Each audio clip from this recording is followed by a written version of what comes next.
A man with schizophrenia could feel he was having a psychotic break. He tried to get home as quickly as he could. Some police officers approached him, assumed this guy was on drugs. Usually on this podcast, I take like a different occupation and we look at ways that, different kinds of people are either underappreciated or misunderstood. And every now and then I have the privilege to talk to people who just have different walks of life. And I'm so excited and honored that you, Kody Green, decided to sit down with me today because I'm so fascinated with you and your story and everything that you have to deal with. So you were diagnosed with schizophrenia. Yep.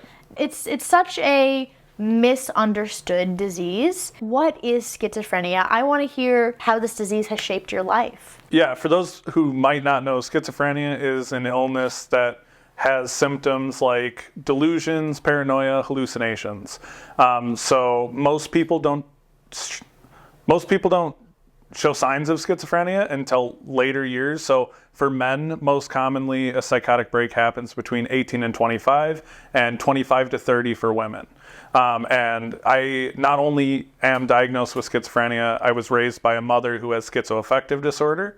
And schizoaffective disorder is just a combination of schizophrenia and a mood disorder, usually bipolar. So she has both schizophrenia symptoms and bipolar symptoms.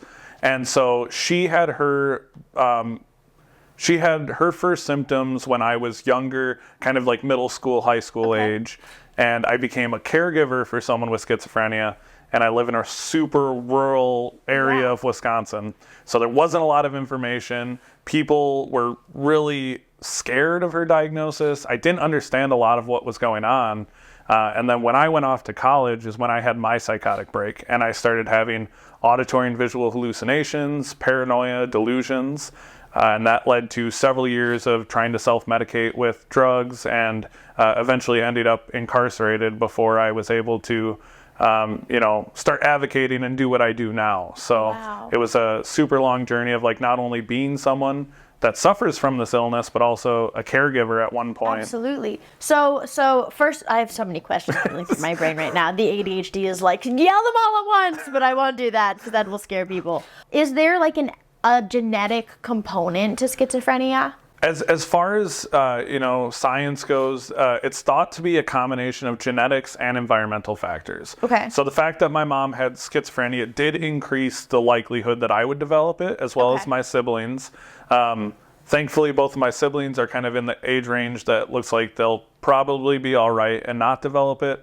But unfortunately, with the genetic component, I did end up developing it as well. When you say psychotic break, there's a lot of people that really just don't know what that means. Like, what does that look like in a person? So for me, it was very quickly, it started with paranoid thoughts, it led into delusion, and eventually I was having auditory and visual hallucinations, which made it impossible for me to function, maintain a job. I was trying to go to college at the time and I had to drop out. And so some of the stories I tell like on social media about my illness are from that time period of my life where I was very delusional and I was having very intense auditory and visual hallucinations. And now that I'm medicated and stable, like I still have symptoms, but it's a fraction of the intensity and severity that it used to be. Yeah. And so I do a lot of I call it schizophrenic story times, where I share stories about circumstances I've had with auditory or visual hallucinations. I talk about some of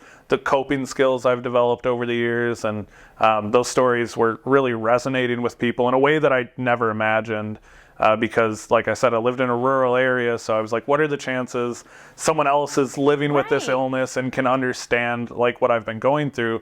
And not only did I connect with so many schizophrenia peers, but I was connecting with people who had friends, family, loved ones with schizophrenia, and the impact of my content was way more than I thought it was ever going to be. Because all I was doing was just telling stories from my life, but people would reach out and be like, I have a sister who has schizophrenia and you're helping me better understand her and how to help her. And I have psychiatrists and doctors who reach out and they're like, I found out about a coping mechanism that you shared on your platform, and now I recommend that to patients. And so what started as me trying to just share my story turned into a full-time advocacy career. Wow. Well, correct me if I'm wrong. I believe that I saw when I looked into it that 1% of the population will develop schizophrenia. Yep. So estimates are around 1% of the U.S. population will develop schizophrenia. I can't imagine the feeling of loneliness one might feel when told, hey, you're experiencing this. This is going to turn your life upside down, but also no one around you will understand what you're going through. Yeah. It's like this, you really created a platform for these people to, one, not feel alone, not feel insane, not feel, you know what I mean? Yeah. Like to really see someone like them thrive and do well, but also like make what they're going through normal, because that's really what it is. It's normal for you, and just because it's not normal for other people, like, doesn't mean that that's not your normal. And it's so important to like advocate for the validity of that, you know? Well, and that was the part I didn't expect, was like I was sharing these stories that to me were just normal. Like you said, it was my everyday life, and I just wanted people to better understand it. And I remember sharing my first schizophrenic story time, which I think at the time I had 300 followers, and I was just doing TikTok like trends and stuff. I wasn't actually doing the content I do now. So I had like 300 followers, and I made this video talking about an instance in college where I was sitting at the table, and I was starting to fail out of my classes, and I was dealing with paranoia and hallucinations, and I didn't realize it at the time. And so I was sitting at the table, a guy came up and started talking to me, and we were having a conversation, and we got super loud, and we were chuckling and whatever. And this librarian came up to me, and she was like, "You're going to have to leave." And I was so confused because she said it to me, but not the other person. And it was in that moment that I realized I was by myself, and I had been talking to myself in public, and like the amount of embarrassment and like, just confusion that came over me. I remembered that story so vividly, and so I told it as like my first schizophrenic story time, and I went to sleep with 300 followers, and I think I woke up with 10,000 followers. Wow. I've turned off notifications on TikTok since then, but like it was, and it like the comments blew me away, because people were like, this is exactly what it was like when I started recognizing that I had schizophrenia, or people were commenting like, my mother goes through this, or my sister deals with this. And it really like showed me that, one, I wasn't alone, but that people were excited to realize that there was someone else out there with similar issues. Absolutely. So like, obviously I can imagine that there's so many people listening to this that have never even thought to look into what it might be like for someone with schizophrenia. Yeah. Do you mind sharing any of those stories to like share with them, like, hey, this is what I was dealing with, or this is what I am dealing with, or this is what I've been experiencing, kind of thing? Yeah, I'm doing like, now it's much better for me because I'm on stable medication. I get to travel and do a lot of different things now. But early on, my hallucinations would be so intense, and I would have actual like visual hallucinations of faceless people, and I would see things that were so terrifying. But to me, it's like, and when I talk about them, it sounds like it would be fake. I was like, why couldn't I believe that wasn't there? My brain couldn't. To this day, like when I have hallucinations, I don't understand why I can't process that or understand that. And so it's confusing to explain to people, because I'm like, the way I try to tell people that makes sense is, if you're sitting in a room with 3 people and one of them was a hallucination, I can't tell which one it is. Like, that's how real it is to me. Like, in the moment, that is my reality. That's actually what I'm seeing. And when I talk about auditory hallucinations, people think, well, I have inner dialogue. I have like, and I have to explain to people, that's not what it is. Yeah, I'm actually auditorily hearing things. Like, they've done studies that prove that people with schizophrenia, it's registering in the same part of your brain as you hearing sounds. Right. So when I made like my schizophrenia simulation, it's one of my most popular videos on Instagram. I just made an example of what it sounds like when I have auditory hallucinations, and a lot of the comments were, oh, like I have this, and what it actually is people think that inner dialogue and like intrusive thoughts are the same as like me audibly hearing things. And so it's like tough to explain, like how do you like explain that to people? And up until like the last couple of years, because of my success with medication and treatment, part of schizophrenia is also cognitive issues and negative symptoms. So early on, it was very hard to communicate and articulate what I wanted to say and how I wanted to explain my symptoms. And so now I'm at a point where I can do that. And I think that's part of the reason people like my platform is I can put words to what other people with schizophrenia might never be able to fully explain. And I, like in a way that I wasn't anticipating, I almost became like a voice for the voiceless. I became a voice for people like, my mom, who may never get to like share her story on the level I did, or people who will unfortunately like never make it out of addiction or end up in psychiatric facilities. And so it just out of nowhere became like, it wasn't something I felt like I wanted to do. It was something I felt like I had to do. Absolutely. And I'm super lucky that I'm in a place of stability where I can do that and share my story. And I also recognize that, I had a lot of resources that a lot of people don't. And I think that's important to talk about too. I had friends, family members. I had access to medical care. I had insurance through family. And so it's like, I'm also well aware of the privilege. I'm well aware of the privilege I had going into all of the issues that I dealt with. Wow. So you started your psychotic breaks in around college time. Yep. What did the process look like for you to formally like get diagnosed, and how did you go about like really getting that situated? So the difficult thing about being a person living with schizophrenia is most of the time people with schizophrenia are delusional and don't think anything's wrong with them. So in my particular case, for about 2 years, I tried to self-medicate. And the reason for that was I didn't think I had schizophrenia. So even despite living with a mother who had schizophrenia, being fairly well educated about it, I still didn't think that's what was wrong with me. I had delusional thoughts where I thought maybe the voices I were hearing were actually the thoughts of people around me. And so at points, I actually thought this was some sort of ability or power. And wasn't until years later, after struggling with addiction and being incarcerated, that I finally reached out for help. And even when I reached out for help to my mom and my wife, I didn't reach out saying, I think I have schizophrenia. I reached out saying, I can tell something's wrong with me, but I don't know what it is, because I was delusional. And so it was because I finally reached out to them that they were able to get me resources and get me into a psychiatrist. And because my mom has schizoaffective disorder, the diagnosis did come pretty quickly for me because there is a genetic component. So my process went much quicker than like my mom, who unfortunately went through what most people go through, which is misdiagnosis, wrong medication. Like, it's a very long process, but it was a little streamlined for me because of my mom's journey with schizophrenia. Okay. So like that, well, like it's not lucky, but lucky at the same time. In a way. Like it's weird. It's like weird to say. Yeah, yeah. Well, and so people, I always say this and people look at me like, what? I always say that I feel like the luckiest person with schizophrenia, and people are like, what? But I'm like, but like, I genuinely mean that, because it's like, I don't think a lot of people with schizophrenia have the resources I had and the friends and family. And like, a lot of people know that I was actually with my wife. So I met my wife when I was 17. So we went to my senior prom together, and she was with me for about a year before I started having these symptoms. And she stayed with me through my symptoms, through my addiction, through my incarceration.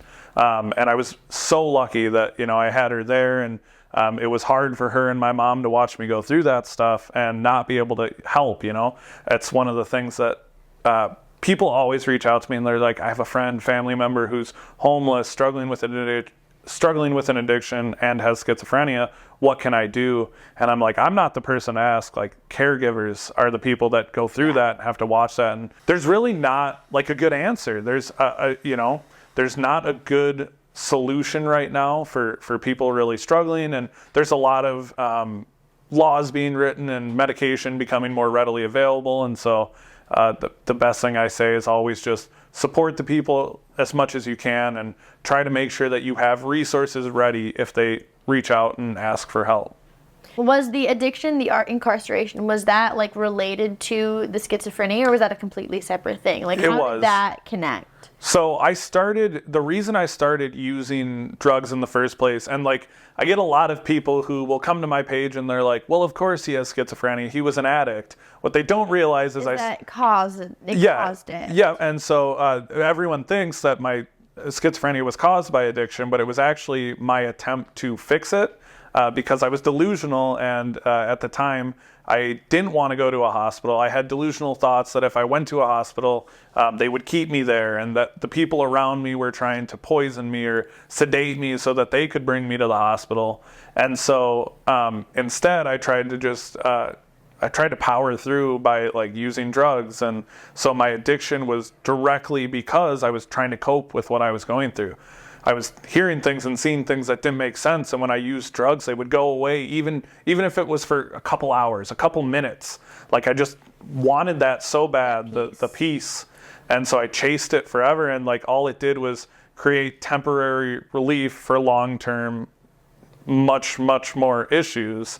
Right. And so it was a terrible cycle of me thinking that it's helping when it's actually making it worse, and spiral right back into it. And addiction is its own disease. Absolutely, that's already so unfortunate, and like it impacts so many people. And so dealing with both at the same time, I cannot imagine. Well, and because we're also mentioning the incarceration, and like when I was incarcerated, I realized most of the people that I met were not bad people. They were people struggling with mental illness. They were recovering addicts, and so it became really clear to me that like that's where people end up. And I feel like there's such little education on mental health and mental illness that when people don't understand, or they don't know, or when people don't have the tools to properly get diagnosed, it creates such a problem when there are people who are in prisons who like genuinely need help. Somebody sent me this one story, and it really opened my eyes. A man with schizophrenia, he could feel he was having a psychotic break. He tried to get home as quickly as he could, and I can't even, I'm sure that you can relate, but I can't even imagine the way he was describing, I could tell I was in a psychotic break, but I couldn't do anything about it. Yeah. He said he knew that he was probably acting very strange, very odd, but he just was becoming very confused and couldn't find his way to his apartment. Mm-hmm. And was just walking through all the corridors, hoping to find something that looked familiar. All of a sudden, some police officers approached him, so he could tell he was probably really freaking some people out. Someone probably called the police, and these officers at first were clearly assumed this guy was on drugs. 100%. Clearly just thought he was an irresponsible person, like, hey, what are you doing? You gotta get out of here. Like, very rude, very short. But this guy just so happened to get one of those little emergency medical cards in his wallet, and he managed to take it out and hand it to them. And at first they were like, what are you handing me? Like, they thought it was some business card or something. Yeah. But the moment they got it in their hands and they read it, immediately softened, immediately relaxed, hey, okay, bud, let's get you home. He apparently was in a completely wrong building. He was 3 blocks away from his home. God. So they got him home. They made sure he was inside. They made sure that he was like sitting on the couch, locked the door before they left. And that's great. But if he didn't have that card on him, what would have happened? Would they have put him in jail? Would they arrested him? Would they have just assumed that it was kind of public intoxication kind of thing? And it just kind of made me think of how many more people had a similar situation where they were just really struggling with whatever mental disease they have that they know about, or have that they don't really know or understand about. And like it's a problem, and it's one that, I'm privileged enough to not have really had to think about before, but that story hit so hard for me. I don't even know what to say. Like, it just made me speechless. And I've not only had similar issues myself, but have talked to so many peers that have had similar issues. Do you mind sharing any? I've had the cops called on me for people thinking I was on drugs before, when I was having auditory and visual hallucinations in public, because I'm talking to someone who isn't there. And so people, I think, usually assume addiction over mental illness, when it could be exclusively mental illness. It could be a combination of both. But yeah, so cops tend to get called a lot on those scenarios. I've been really lucky that in, my pursuit of motivational speaking, I get to do a lot of CIT training, which is crisis intervention training, where I get to talk to police officers and first responders about how to properly respond to episodes of people with addiction and mental illness, which it's so needed and so important because it can be escalated so quickly. And not to the fault of anyone, not even to the fault of the officers all the time. Right, they don't get the training. And they need the training. Exactly. And so having CIT trainings allows me to share my personal story. They can see a face of someone who now is doing really well because I got the proper help. I got the proper resources, and it was, a lot of people through my journey that helped me with that. First responders, it was doctors, it was psychiatrists. So it was like there was a lot of people involved with me in my journey that might not realize it, and that deal with that kind of stuff every single day. And so I think and it all comes back to education and awareness. If as many people as I can get aware about schizophrenia as possible can better understand it, it makes it easier for people to interact, understand, and function with, helping people get resources and get the attention they need. Absolutely. So when we talk about medication and treatment, what does medication and treatment for schizophrenics look like? So there's a ton of different options, and I get a lot of questions because people see me functioning really well and they want to know what meds I'm on, because they're like, well, if he's doing this well, that. Exactly. And so I have to remind people, everyone has different brain chemistry. Right. It's like my ADHD medication. Something that works for you might not work for other people. Exactly. You have to find what works for you. And so there's a lot of different options. There's oral medication, there's long-acting injections, there's at this point so many options for people with schizophrenia. Tons of different antipsychotic options and new meds coming out all the time. And so it really depends on the individual person. Treatment options tend to mostly be medication, because before you can deal with other issues, you need to get a person to a point of stability where they're not delusional. And so treatment is largely surrounded around medication with schizophrenia, but there are therapies and stuff that people can do to help with some of the negative symptoms, cognitive symptoms, and even coping mechanisms for the positive symptoms as well. Okay, so when you're on medication, does that mean that you're completely symptom free? Do you ever still struggle? Is it just mitigated or anything like that? What does that look like for you? So that's also person to person. Okay. I do know people that have had, complete symptom relief. That is the uncommon side of it. Okay. Most of the time, people with schizophrenia still will have some sort of, symptoms, whether that's paranoia occasionally. I still struggle with auditory and visual hallucinations. Okay. And when I say that, people are like, well, then what's the point of taking meds? And I have to explain well, it's so much better. Well, and it was I was having auditory and visual hallucinations, paranoia, and delusions constantly. If I was awake, I was having these symptoms. Oh, wow. Now that I'm on these meds, I probably have auditory and visual hallucinations once a week, once every other week for a couple hours, so I'll still have episodes, I'll still have issues, but my life was not livable day to day before, and now I can live a full functional life. And most people, if I didn't tell them and I didn't make schizophrenia my job, they might not even know that I have that diagnosis. And so as an advocate, I had to really put myself out there and be like, hey, this means that forever now, people will be able, they type my name into Google, it's connected to me. And I think it's just so important that people have a better understanding. And so advocacy and social media just kind of helped me absolutely do that now. And so it wasn't really something I intended, but that's what it is now. Well, I had someone send me a story about how their mother is diagnosed with schizophrenia. Yeah. However, she grew up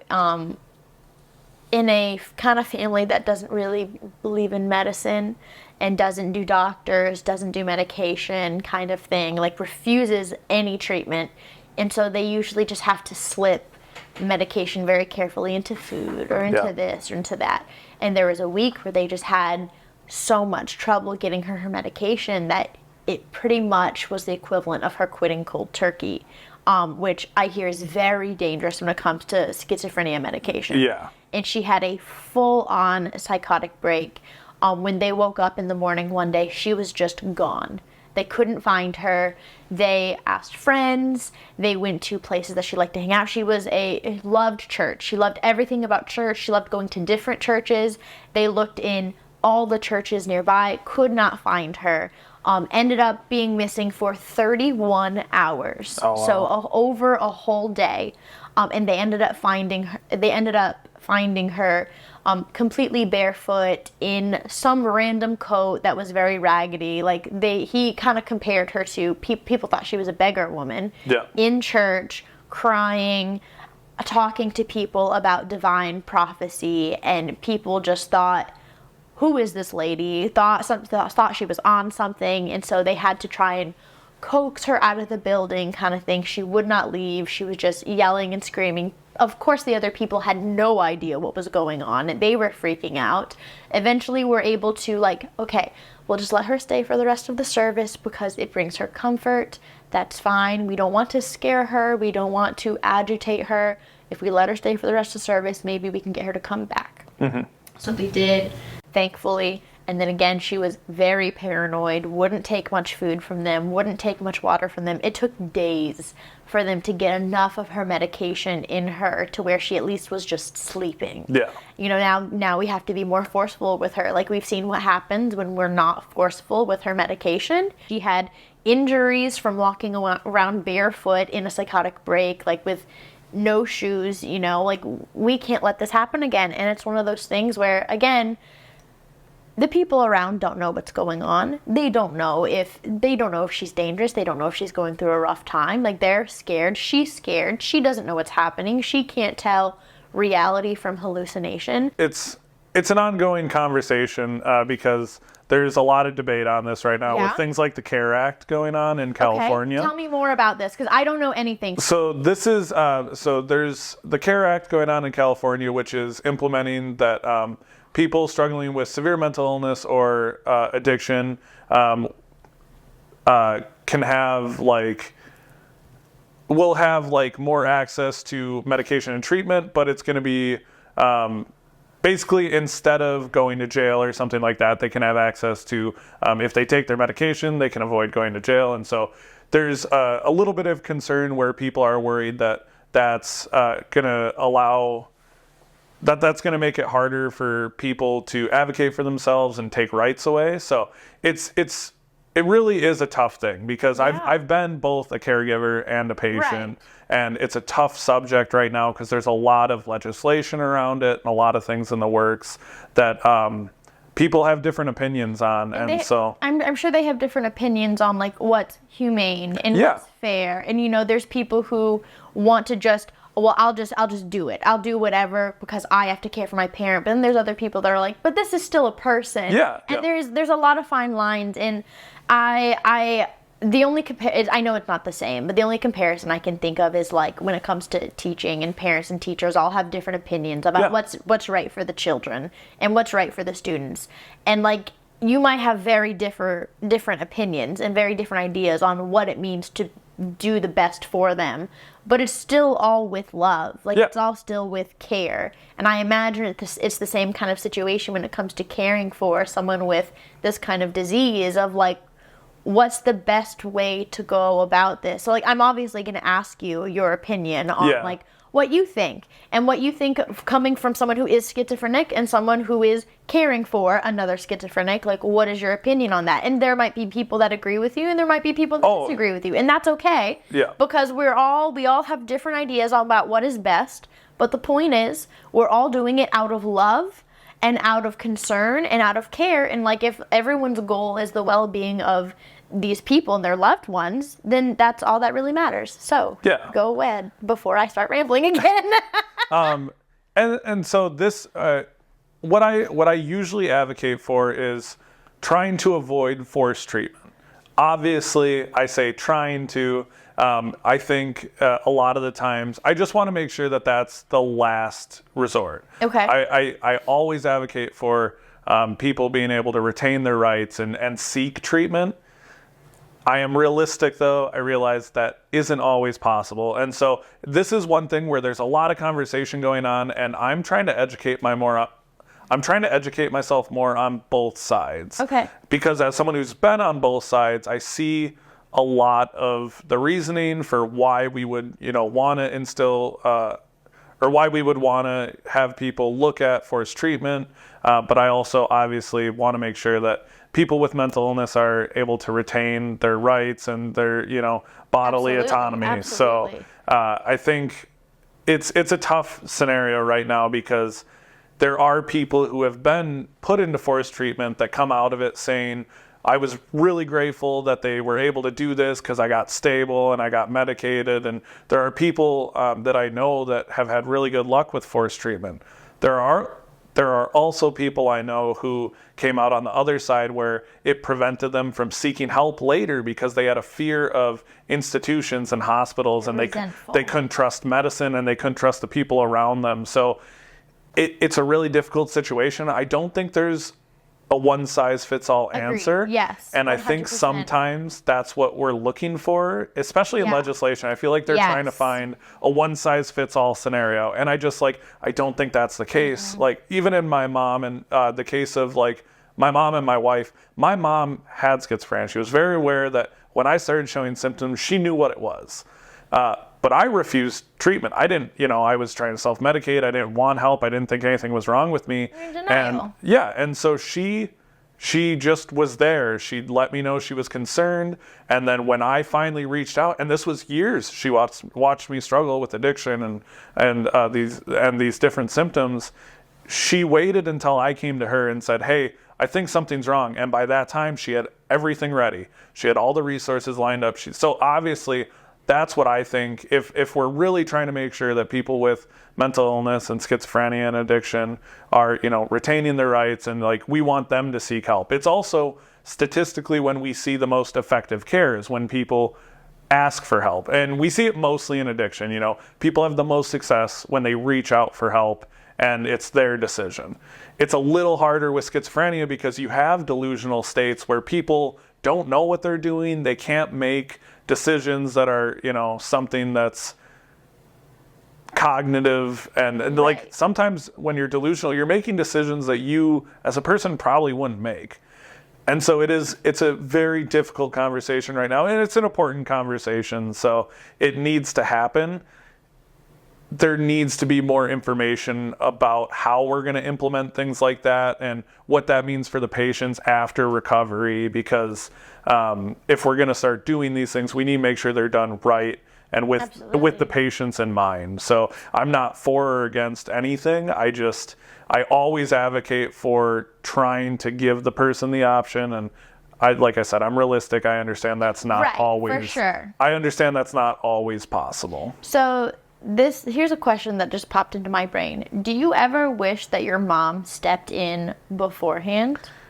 So this is where I usually, when we talk about forced treatment and stuff, I am really upset about having gone through addiction and my time being incarcerated. Right. But I don't know that I would have, mostly because my success ended up being really well thought out, and like I got to have, once I got to a little bit of stability, so they got me on, I reached out for help, they got me on my first antipsychotic, I was having moments of clarity and stability. I got to work hand in hand with my psychiatrist, with my primary care doctor, to build a medicine regimen that worked for me. If something didn't feel right, I would feel comfortable going to her right away and asking to change things or work things so that I could have more clarity in the mornings by having smaller dosage. And like I got to build my own medical plan, and that I think is what gave me, and it's what gave me the stability and the ability to live a full functional life where I get to travel and do things and I get to drive again. And like I had so many freedoms stripped by having a schizophrenia diagnosis, and building my own treatment and getting to the point of stability I'm at gave me a lot of that back. So like it's easy to look back and be like, that Right, part of my life was horrible. Yeah, I wish it didn't happen, but I don't know what would have happened had I been forced into treatment, and what kind of, I've seen the paranoia and like the distrust in the system that some people have because of forced treatment. And so it's, I'm grateful for how my journey turned out, and I wish everyone the best in their own journey. And I just always try to advocate for, postponing forced treatment unless absolutely necessary. Everyone's road looks different. Absolutely. It's not all the same. I'm so fascinated. Yeah. And it's a topic of conversation that's very, it's right now, this is a huge conversation happening because of increased homeless populations, increased addiction issues. Absolutely. And so it's an ongoing conversation all over the country. Right. So did your mom, because I know that, you said that she was just kind of waiting. She definitely knew what was going on with you, wanted you to come to her. Yeah. Did she ever hint to you or try to bring up, hey, I think it might be XYZ, or did she just completely She never said the words, I think you have schizophrenia. Okay. But she very much said, I am concerned about you. I'm worried about you. Some of these things you're doing are concerning. And all of the time. So not like in a way where she's like, I'm about to bring you in, but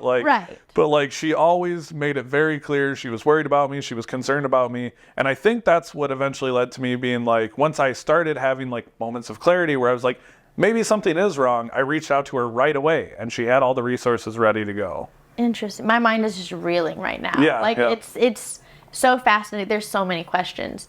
Yeah. For you, what is that line that's like, this is like a clear cry for help? Do you have like a line that you're like, I don't have. And this is where I don't talk about this a lot, because I don't know where the line should be. I don't know that I have those answers. And it's got to be different for every person. And it is a very individual. Mental illness is such an individualized experience.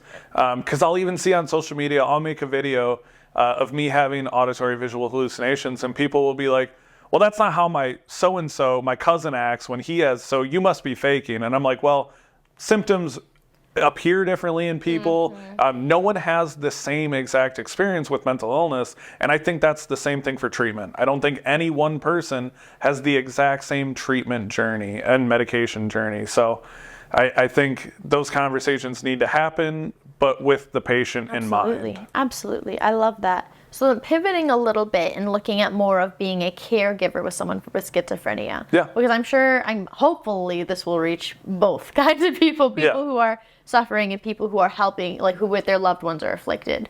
What did caring for someone with schizophrenia kind of look like?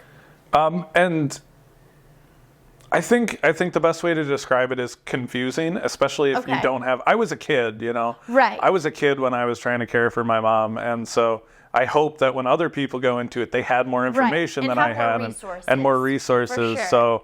So for me, it was a lot of just, I didn't understand what was going on, and it's so frustrating and it's scary, and like you do know that there's such an unpredictability with that person, and like. It gets hard to recognize them as the person that you knew, because like when someone goes through a psychotic break, it's like they're not the same person, and like getting people on treatment and medication brings a lot of that back. And so it's a long journey, it's a difficult journey, and I can say that as a patient, and as a caregiver, and I'm sure my mom and my wife, who were my caregivers, would say the same thing. It's a difficult journey, and I feel very strongly for caregivers going through that, because I've been there, and it's not easy, and it's so hard to watch, which is where I think, a lot of those conversations like we were just having come into play. People just want to help. They want answers for what they can do to help a friend or family member, and the best advice I usually can give is like, be there for them, be supportive, have resources ready in case they ask. And just I think peer support is a good thing too, not just for patients, but there are family peer support groups out there. You can get a lot of help from people who have been through that before with their own experiences as caregivers too. Absolutely. Well, I even think more so, like I was just reading so many different stories that people sent me about, like, I'm caring for my mother and my boss doesn't understand at work, or I have to care for my sister, my teachers don't understand. Yeah. So like more so for people who are not affected at all. What are some of the things that you have to do that you did to care for your mom, to give people who like really don't know but might know someone who does, or might know someone who's in this situation, just to give them a little bit more empathy for like what they have to deal with and the things that they have to do? I think, and sorry, not to do a shameless plug here, though. That's okay. I did an interview with my mom on the Unseen and Unheard podcast that I host, and she actually described her 15-year-old kids having to help her shower. And like, so there's a part of schizophrenia that isn't talked a lot about, because people are aware of positive symptoms of schizophrenia, which don't mean good. Don't mean good. Yeah, sorry. For those of you who don't know, positive and negative symptoms are like, positive symptoms are things that are in addition to personality. Okay. So like, I have hallucinations and delusions. That is in addition to my personality. Negative symptoms are things that take away from my personality. Okay. Not being able to take care of myself, not being able to maintain hygiene. That makes sense. So that, not positive as in good, just positive as in addition to my origin, or in addition to my baseline personality. Okay. And so people are aware of the positive symptoms. They forget that there is an entire like negative aspect, which includes like, there's also cognitive side effects, but for negative, it can be anything from like not being able to take care of yourself, not being able to keep up with personal hygiene, things like that. Those are the most common like negative symptoms. And so that would mean like, I literally would have to like help my mom day to day just function, like be able to remember to take her meds, remember to eat, and like, so I was like, it was like caring for someone who has a physical illness. Like it's the same thing as caring for someone with a physical disability. Like I was doing things to help her that like she literally couldn't do on her own. And she describes that like in the interview I did with her, and it was weird listening to, because you forget about it, as a caregiver, like that was my everyday. I didn't think about it. It was like, we were just trying to help her, we just, we were kids, and she was a single parent. There was no one else there, and friends and family were confused and too afraid to come around. And so like, we just did what we had to. And I, that's why I say, like, I understand the pressure and intense feelings that come with being a caregiver as well as a patient. And it's incredibly difficult. Absolutely. So I know that like mental illness as a whole like has a really unfortunate stigma around it. Yeah. So when your mom was diagnosed, or when you were diagnosed, like did you deal with any kind of negative backlash or anything like that from people around you? Yeah, my mom, family members stopped reaching out. Really? We had parents that wouldn't let their kids come stay at our house because my mom had this diagnosis, and they were afraid she was more dangerous, or like she was going to hurt someone. And that still is a stigma about people with schizophrenia. And I never understood it, because when I saw my mom, I didn't see someone who was dangerous. I saw someone who was confused and scared.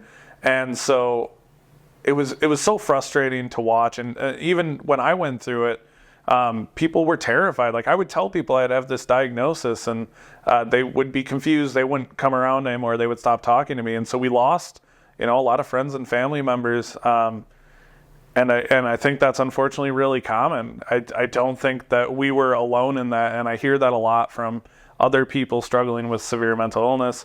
And it's because a lot of people are uneducated about it. They don't really know what they're looking at, and it is confusing. If you don't know what mental illness looks like, it's a very confusing, frustrating thing. Especially when all you have to go on it is like things from movies, media, movies and TV shows, and like, and anytime they show someone with schizophrenia in the media, it's always they're doing something to hurt themselves or others, and like, so like people will always have this concern about violence with mental illness when studies will always show that people with mental illness are more likely to be the victims of violent crime than to commit violent crime. And that's just fact. That's just a scientific fact. Yeah. And so it's like frustrating, because I interact with so many people with mental illness. I am mentally ill, and like I've never harmed anyone. The people I know with mental illness have never hurt anyone. And it's like, just trying to live day to day, and like the stigma around it makes it really difficult, because that's why people will distance themselves from friends or family members, because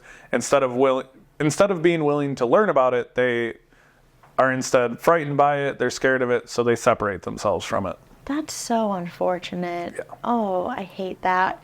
Do you find that there are any other misconceptions about schizophrenia, or if there's things that people just blatantly don't understand or know? Yeah, so I would say one of the biggest ones I get is people still confuse schizophrenia with DID, or what used to be known as multiple personality disorder. Really? Yeah, so dissociative identity disorder is Okay. what it's called now, but people Yes. still confuse the two. There's Interesting. what I tell you, I started doing comedy recently. I love jokes about schizophrenia, funnily enough. And one of the things that frustrates me is there's a meme that goes around. It's like the most popular schizophrenia meme, and it says,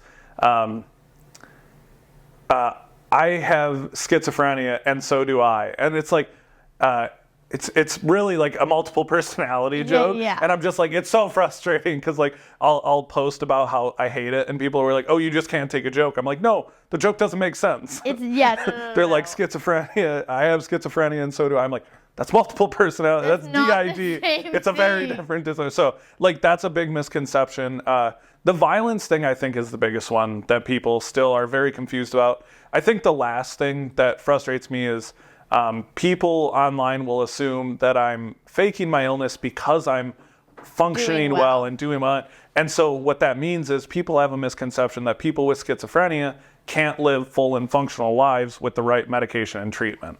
Because what they're saying is they think that because I'm doing well, I couldn't possibly have schizophrenia. And that, I think, might be the most frustrating. Yeah. Because I went through so much, and it was such a journey, and I was so excited to start sharing my story on social media, and like I was so happy with the amount of people that were being able to identify with my story, just to have people be like, he's faking it just to get popular on the internet. That's so gross. And I'm like, I hate people. and I'm like, and I guess there have been people who like, I guess there was a DID creator who admitted to like fake. And so one person does something like that. And now everyone assumes that anyone talking about mental illness, or not just mental illness, physical illnesses, and like they'll did see assume one- they're faking or like trying to use it for like some sort of internet fame. And I'm just like, I would trade this, what I have now, Right. to not have schizophrenia in a heartbeat, you know?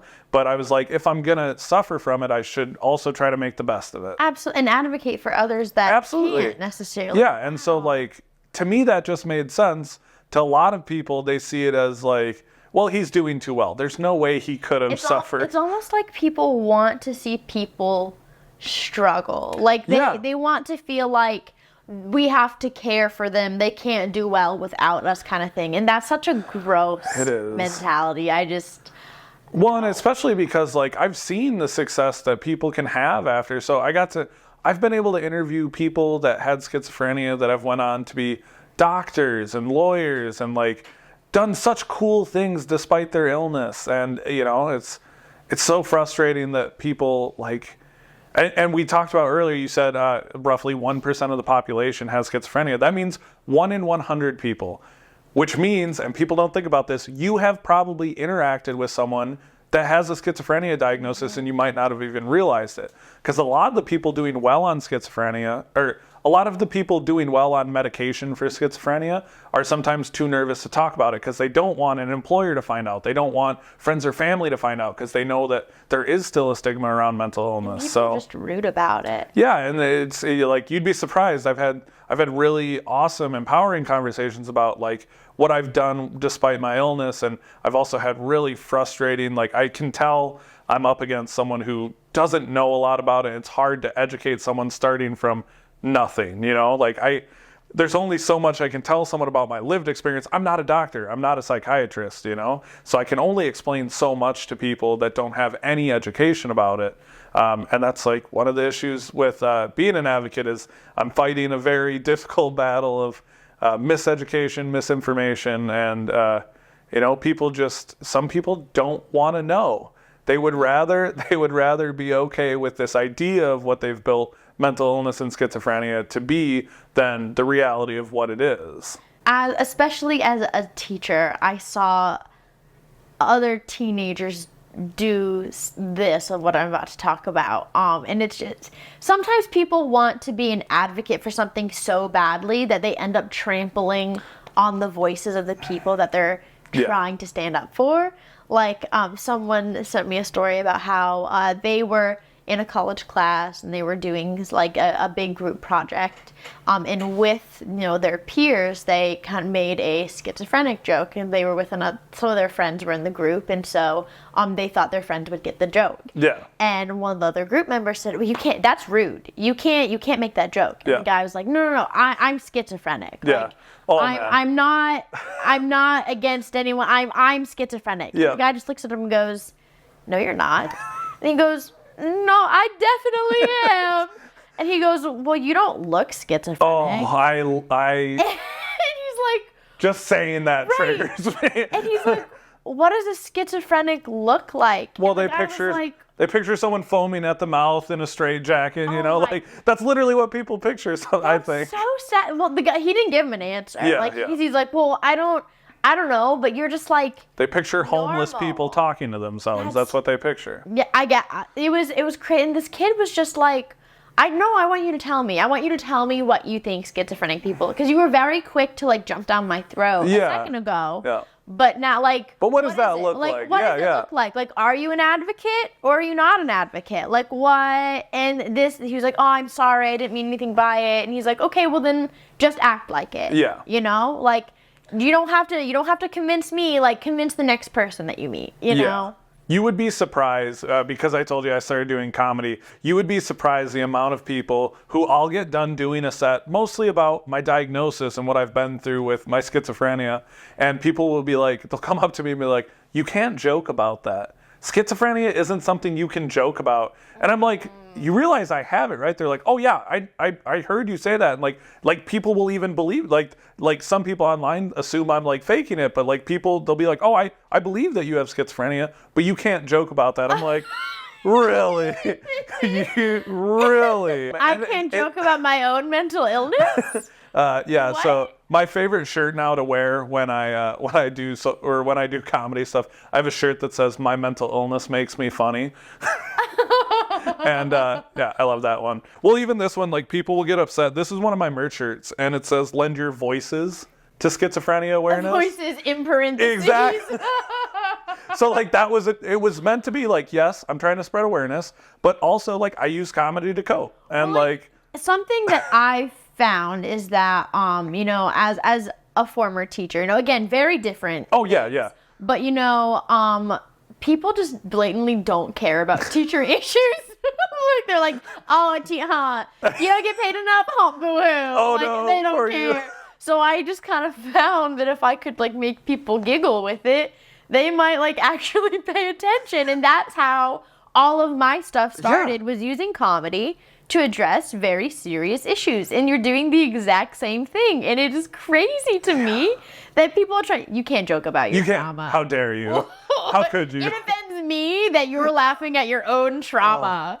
Well, and it's because it's everything. Like I'll do the same thing with addiction content. Like when I talk about being a recovered addict, people will do the same. Like, "You can't joke about that." I'm like, "Oh, believe me, I can, and I will," because it's like I went through so much, and it's so validating to be on the other side of that. But that doesn't mean that I still don't deal with trauma from it, and that we laugh, like, we don't cry. Exactly. Yeah. That's how I live my life. I feel that. No, 100%. But honestly, yeah, and I felt like that's what social media gave me, was a platform to not only spread awareness, but tying like comedy and stuff into it allowed me to, I think, reach people who originally wouldn't have tried to learn about schizophrenia. It allowed me to get people to start looking into schizophrenia and understanding mental illness, because they just needed, it's such a sensitive topic. It's such a stigmatized topic that people are too afraid to like get into it. So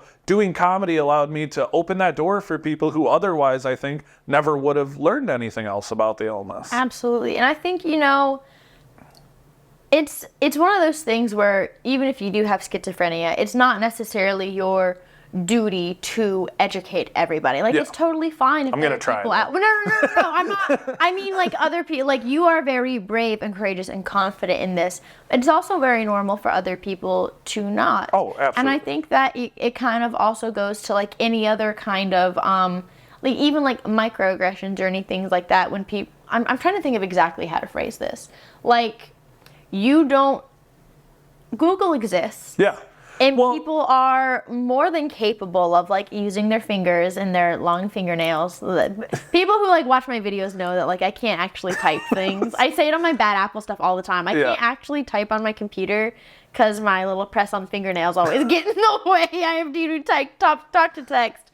Can't even talk now, apparently. But, like, it's one of those things that if you're going to be an advocate and if you're going to be educated on this topic, then, like, do it right. Yeah. You know, like there's already so much stigma. There's already so much misinformation. Even if you're someone that doesn't have this kind of illness or disease, like, be educated about it. Do it right. Like, if you're going to do it a little bit, you have a responsibility to do it the right way. Exactly. Through and through. Like, someone sent me this one story about how their brother was schizophrenic and they actually put him in a facility. That was just the best thing for him. And when they came to visit him one week, he was a mess. Like, he was previously doing great. Yeah. But that week he was not okay. And they said, what's going on? Like, what's changed? What can we help you with? Well, apparently they were having a movie night in the facility, and they put on The Truman Show. Ooh, interesting choice for a facility. And for those who don't know, it's this movie about this guy who, like, his life isn't really his life, and he doesn't know it. It's literally like watching a delusion, is what it is. Yes, yeah. It's like this guy is living his life, but he doesn't know that he's living on a movie set, and like, nothing is real. And he was like grew up there. He has literally no the idea. worst choice to put on for a lot of the patients there with schizophrenia, they became very disturbed and started getting very paranoid. And the nurse who put it on was like, what? So I'm just supposed to know everybody's triggers? And she was so irresponsible with it. And then most of those patients were struggling so hardcore in that week. And again, it just kind of goes back to this idea of, like, if you're going to do it a little bit, you got to do it all the way. And you have to do it right. Because there's so much misinformation. There's so much stigma. There's so much harm already that if you don't take the time to do it the right way, don't do it at all. Exactly. Because you're just contributing to the problem. And it may not be as severe as, like, that nurse. Yeah. But even, spreading that meme. The meme about I have schizophrenia, I do too. Yeah. Like, that's still spreading misinformation. Yeah. You have no idea, like, you're still harming people in that way. You might not know it, and you might not think it's that big of a deal. But it is. Yeah, well, and it's, it's the same with anything. Like, if I'm going to talk to someone about something, I want to know what I'm talking about, Right. And I think that's such an easy concept. Right. Like, and if you don't know, learn. Because, like, there's things that I will not talk to you about because I'm like, I don't know anything about that. There's certain topics I won't address. But I'm like, the one thing I can talk about is my lived experience. I can talk about what I do know about what I've learned about schizophrenia, not only as a caregiver, as a patient, but as someone who's done extensive, like, schooling and research now too. And so it's like, of course I'll talk to you about that stuff, but I'm not going to step into places where I don't understand. So DID is a really good example of this. I have mutual friends who are DID creators. I'm not going to claim to know anything about their lived experience, about that illness, because it's not something I've dealt with. It's not something I know a lot about. And I think that's such an easy concept, I don't know much about DID at all. Yeah. But I actually had a little bit of experience of an issue with the concept where I started a little Discord server for my followers, right? And I started having quite a few number of people come in saying, hey, we're a system. What that means is we have DID, so we will sometimes log in and chat with people under this name. We will sometimes log in and chat with people under this name. Alters. And I don't know much about DID. I do know that it's rare. It is. And I do know that someone's not going to be typing as a different alter every 5 seconds. Yeah, and it's one of those things where I don't know enough about it to really even say much about it, because I'm like, it is a rare illness. It's a very, like, misunderstood illness, and so it's one of those where, like, just like schizophrenia, I don't know a ton about it. You know, Well, there's like, unlike schizophrenia, it's like I've never had lived experience, and I haven't really done a lot of research on it. So I do have a few friends who are creators with DID, and so I would love to ask them about yeah, and all I know is what I've learned from them, honestly. Well, the issue was because they were typing as a different alter every 5 seconds, and I don't mean like one or two, I mean like 13 different names in the span of 30 seconds. It caused a lot of young kids, what is that? What does that mean? Hey, minors, please DM me. Oh, no. Mm-hmm. Yeah, that so can then get really... I had to just go ahead and say, I'm so sorry. We have to ban systems. Yeah. I don't have another choice because I'm not a trained professional and I can't diagnose someone. Like, it is so unfortunate that gross people in this world try to misuse it. Misusing this real illness to target minors. Oh, like, that's disgusting in so many ways. Yeah. And I said, I truly feel so sick and sorry for people who really are dealing with this, but anyone who's talking about being a system, you're gonna get banned from this Discord. I can't risk it. Yeah. It's just not safe, and I'm so sorry, but I have to do that. Well, there's even like mental health advocates who will like misuse mental illness and mental health to target people, and That's so gross. I've seen it a couple of times. It's been brought to my attention, and the frustrating part about it is not only do these people like want to target kids, they'll target kids who are very vulnerable because they are talking about mental illness and mental health, and so yeah, incredibly frustrating and incredibly, it does a lot of damage to being able to educate people properly on these things too. Right. People are why we can't have nice things, and it's infuriating and it frustrates me, and I really wish there was a fix, but we live in this world.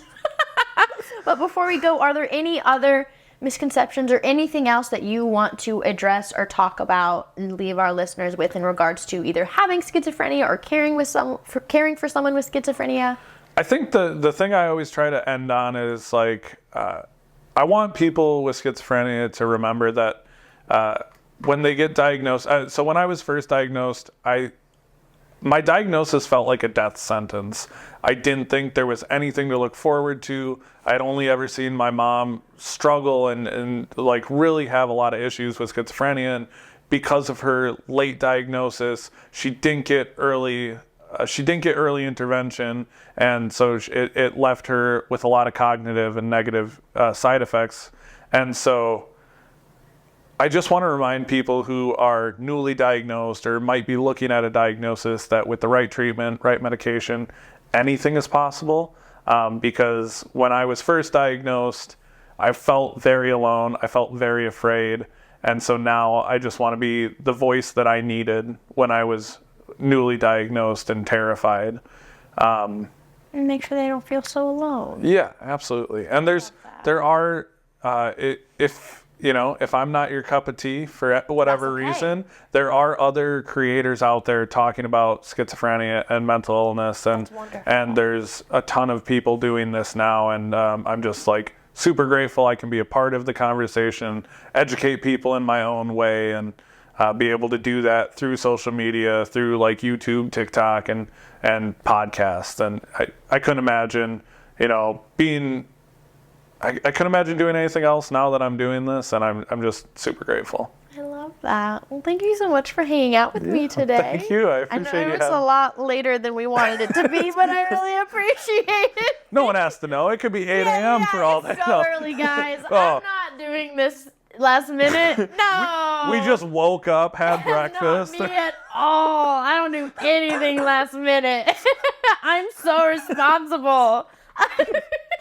I'm gonna go to bed now. Thank you guys, everyone, so much for joining us and taking the time to hear Kody's story. I hope you were as fascinated as I am, and maybe we'll see if people have more questions in the comments, and we'll do some add-ons later, because I'm sure sometimes I get so fascinated and intrigued that I'm just like, whoa, and then there's Avery in the back that's like, I would have asked these 10 more questions. Yeah. I'm like, well, why didn't you text me? Why didn't you let me know? While we're here, are there any other questions I should have He's tired. He wants to go to bed. We're going to bed, Rebecca. But thank you all so much. I hope you guys have a great rest of your day, and hope to see you all next week. Bye, my lovelies.